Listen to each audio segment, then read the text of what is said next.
Hello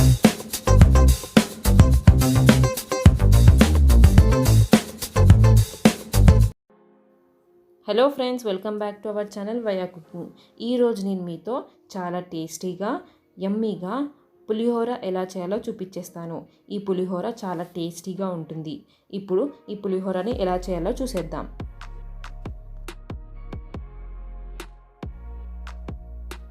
ఫస్ట్గా మనం ఒక బౌల్లోకి 3/4 kg చింతపండుని వేసేసుకోవాలి.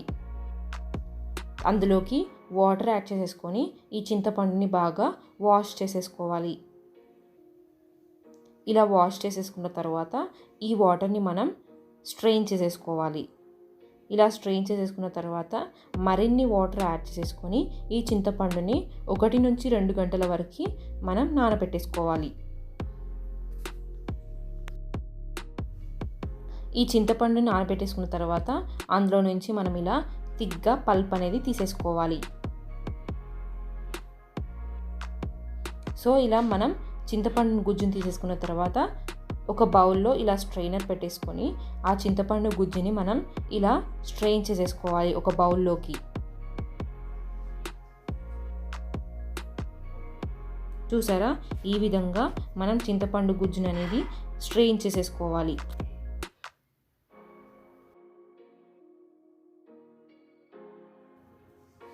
ఇలా మనం స్ట్రెయిన్ చేసేసుకోవాలి.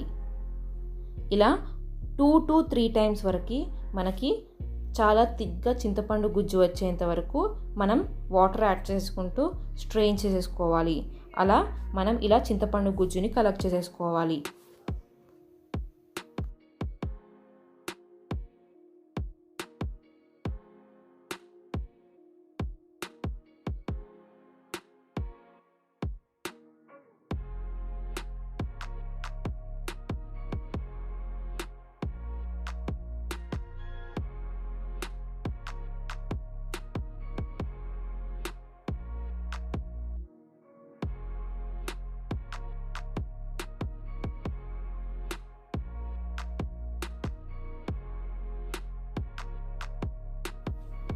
ఇప్పుడు ఇలా కలెక్ట్ చేసుకున్న చింతపండు గుజ్జులోకి 1/2 టేబుల్ స్పూన్ సొంటి పొడిని వేసేసుకోవాలి. తర్వాత 1/2 టేబుల్ స్పూన్ మిరియాల పొడిని కూడా వేసేసుకోవాలి. తర్వాత చిటికెడు పసుపు కూడా వేసేసుకోవాలి. నెక్స్ట్ ఇందులోకి 1/2 టేబుల్ స్పూన్ మెంతుల పొడిని వేసేసుకోవాలి. తర్వాత 1/2 టేబుల్ స్పూన్ జీలకర్ర పొడి కూడా వేసేసుకోవాలి. నెక్స్ట్ ఇందులో 2 టేబుల్ స్పూన్ల ఉప్పును కూడా వేసేసుకోవాలి.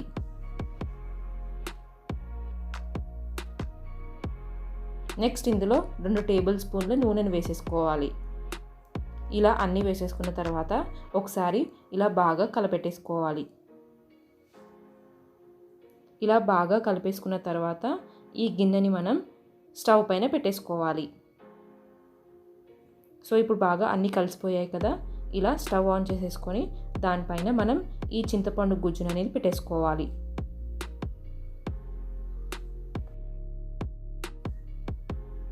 సో ఇప్పుడు మీడియం ఫ్లేమ్లో ఈ చింతపండు గుజ్జును కుక్ చేసేసుకోవాలి. మనకి ఇందులోని వాటర్ అంతా ఎవాపరేట్ అయిపోయి ఓన్లీ తిగ్గా చింతపండు గుజ్జు మిగిలేంత వరకు మనం ఎవాపరేట్ చేసేసుకొని కుక్ చేసేసుకోవాలి. చూసారా, మన కన్సిస్టెన్సీ ఇంకా థిక్గానే లేదు. ఒక 5 minutes తర్వాత నాకు ఇలా థిక్ కన్సిస్టెన్సీ వచ్చేసింది. ఇప్పుడు ఇలా రాగానే నేను స్టవ్ ఆఫ్ చేసేసుకున్నాను. నెక్స్ట్ ఒక ప్లేట్లోకి 2 cups ముందుగా కుక్ చేసి పెట్టుకున్న రైస్ని తీసేసుకుంటున్నాను. ఈ రైస్ని ముందుగానే నేను కూల్ చేసి పెట్టుకున్నాను. తర్వాత ఇలా చిటికెడు పసుపు అండ్ 1 టేబుల్ స్పూన్ ఆయిల్ తీసేసుకొని ఇలా మనం రైస్కి కోట్ చేసేసుకోవాలి. ఇలా ఎల్లో కోట్ చేసేసుకున్న తర్వాత నెక్స్ట్ దానిపైన మనం ముందుగా రెడీ చేసి పెట్టుకున్న చింతపండు గుజ్జుని వేసేసుకోవాలి. ఇలా గుజ్జు వేసేసుకున్న తర్వాత మనకు అన్నమంతా బాగా కలిసిపోయేలాగా బాగా కలిపేసుకోవాలి. సో ఇప్పుడు ఇలా బాగా కలిపేసుకున్నాం కదా, ఇలా కలిపేసుకున్న తర్వాత మనం పక్కకు పెట్టేసుకొని ఇందులోకి పోపును రెడీ చేసేసుకోవాలి. అందుకోసం స్టవ్ పైన ఒక కడాయి పెట్టేసుకొని అందులో ఒక 4 టేబుల్ స్పూన్స్ ఆయిల్ని యాడ్ చేసేసుకోవాలి. ఆయిల్ హీట్ అయిపోగానే అందులో 3 టేబుల్ స్పూన్ల శనగపప్పును కూడా వేసేసుకోవాలి. ఇలా శనగపప్పుని మనం చాలా బాగా ఫ్రై చేసేసుకోవాలి. ఇవి గోల్డెన్ బ్రౌన్ కలర్ వచ్చేంత వరకు మనం వీటిని ఆయిల్లో ఫ్రై చేసేసుకోవాలి. ఇలా ఫ్రై చేసుకున్న తర్వాత వీటిని వేరే ప్లేట్లోకి తీసేసుకోవాలి. ఇలా మనం శనగపప్పు వేయడం వల్ల మనం పులిహోర తింటుంటే మనకి క్రిస్పీగా మనకి పప్పు అనేది పంటి కింద తగిలితే చాలా టేస్టీగా ఉంటుంది. నెక్స్ట్ ఇందులోనే 3 table spoons or 4 table spoons పల్లీలను కూడా వేసేసుకోవాలి. ఈ పల్లీలు కూడా చాలా బాగా ఫ్రై చేసేసుకోవాలి. గోల్డెన్ బ్రౌన్ కలర్ వచ్చేంత వరకు మనం ఈ పల్లీలను ఫ్రై చేసేసుకోవాలి. ఒకసారి గోల్డెన్ బ్రౌన్ కలర్ వచ్చేసాక ఈ పల్లీలను కూడా తీసేసుకొని మనం వేరే బౌల్లోకి ట్రాన్స్ఫర్ చేసేసుకోవాలి.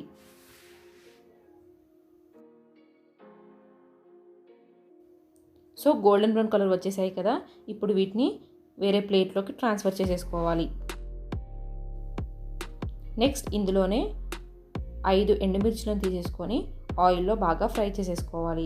మనకి ఎండుమిర్చి చాలా తొందరగా ఫ్రై అయిపోతుంది కదా, ఒక 2 మినిట్స్లో మనం వీటిని ఫ్రై తీసేసుకొని సపరేట్ ప్లేట్లో వేసేసుకోవాలి.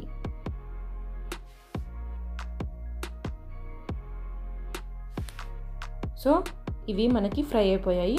ఇప్పుడు వీటిని తీసేసుకొని వేరే ప్లేట్లోకి ట్రాన్స్ఫర్ చేసేసుకోవాలి.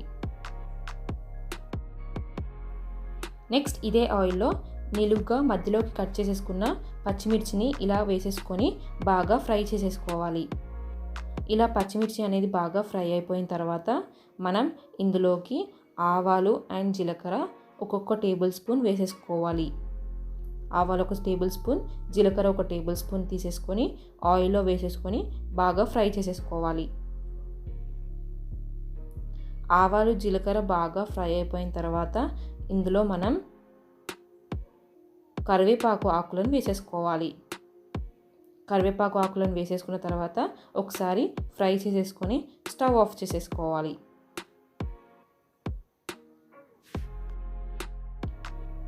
ఇప్పుడు లాస్ట్లో మనం 1/2 టేబుల్ స్పూన్ ఇంగువను యాడ్ చేసేసుకోవాలి. ఈ ఇంగువ యాడ్ చేయడం వల్ల పులిహోరకి స్పెషల్ టేస్ట్ వచ్చేస్తుంది. నెక్స్ట్ ఇందులో ఒక చిటికెడు పసుపు వేసేసుకొని బాగా కలిపేసుకోవాలి. ఇప్పుడు ఈ పోపుని మనం ముందుగా కలిపేసి పెట్టుకున్న రైస్లోకి యాడ్ చేసుకోవాలి. ఇలా పోపు వేసేసుకున్న తర్వాత మనం బాగా కలిపేసుకోవాలి. ఇలా బాగా పులిహోర కలిపేసుకోవాలి మనం. ఇవన్నీ బాగా కలిసిపోయేంత వరకు మనం వీటిని బాగా కలిపేసుకోవాలి. సో చూసారు కదా ఫ్రెండ్స్, చాలా యమ్మీగా అండ్ చాలా ఈజీగా పులిహోర రెసిపీ ఎలా చేసేసుకోవాలో. ఈ పులిహోర రెసిపీ చాలా టేస్టీగా ఉంటుంది. అండ్ మధ్యలో మీరు ఈ ఎండుమిర్చి అండ్ పచ్చిమిర్చి తింటుంటే పులిహోరలోకి చాలా మంచి టేస్ట్ వచ్చేస్తుంది. సో ఫ్రెండ్స్, ఈ పులిహోర రెసిపీ మీకు కూడా నచ్చినట్లయితే లైక్ చేయండి, షేర్ చేయండి అండ్ మా ఛానల్ని సబ్స్క్రైబ్ చేసేసుకోండి. మీరు కూడా ఈ డిష్ ట్రై చేసేసి ఎలా వచ్చిందో మా కామెంట్ బాక్స్లో కామెంట్ చేయండి. Thank you. సో ఫ్రెండ్స్, ఈరోజు నేను మీకు ఒక టిప్ షేర్ చేయబోతున్నాను. అదేంటంటే, మనం ముందుగా రెడీ చేసి పెట్టుకున్న చింతపండు గుజ్జు ఉంటుంది కదా, అది కనుక మనకు పులిహోర చేసుకున్న తర్వాత మిగిలిపోయినట్లయితే దాన్ని ఏం చేయాలంటే ఇలా మనం ఒక జాడీలో వేసేసుకోవాలి. ఇలా జాడీలో వేసేసుకొని ఫ్రిడ్జ్లో పెట్టేసుకుంటే మనకి ఎన్ని డేస్ అయినా నిల్వ ఉంటుంది. సో మనం ఎప్పుడైనా పులిహోర చేసేసుకోవాలనుకుంటే ఈ పులుసుతో ఇన్స్టెంట్గా చేసేసుకోవచ్చు.